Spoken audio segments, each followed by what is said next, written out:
Τρομακτικά φαινόμενα του παραφυσικού. Σε αυτό το βίντεο ανακαλύπτουμε τον τρομακτικό κόσμο των παραφυσικών φαινομένων. Σκιές που κινούνται χωρίς εξήγηση και ψίθυροι στη νύχτα προκαλούν ανατριχύλα.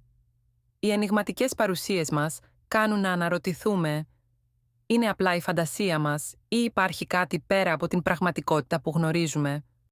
Στις σκοτεινές γωνιές της πόλης, κάποια σπίτια κρύβουν μυστικά που δεν θέλουν να γίνουν γνωστά. Θρύλοι μιλούν για επισκέπτες που δεν έφυγαν ποτέ. Ως γνωστόν, κάθε παράθυρο φυλάει τρομακτικά μυστικά και κάθε πόρτα είναι ταμπουρωμένη με ανίποτες ιστορίες. Οι φωνές από το επέκεινα μας καλούν, ψιθυρίζοντας αλήθειες και ψέματα.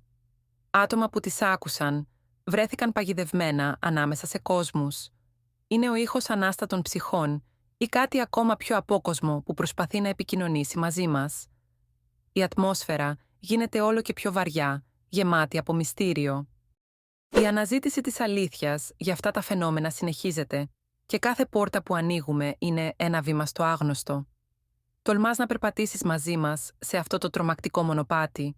Μείνε συντονισμένος και ανακάλυψε το θάρρος να εξερευνήσεις το άγνωστο. Άφησε μας να ξέρουμε τις εμπειρίες σου με το ανεξήγητο.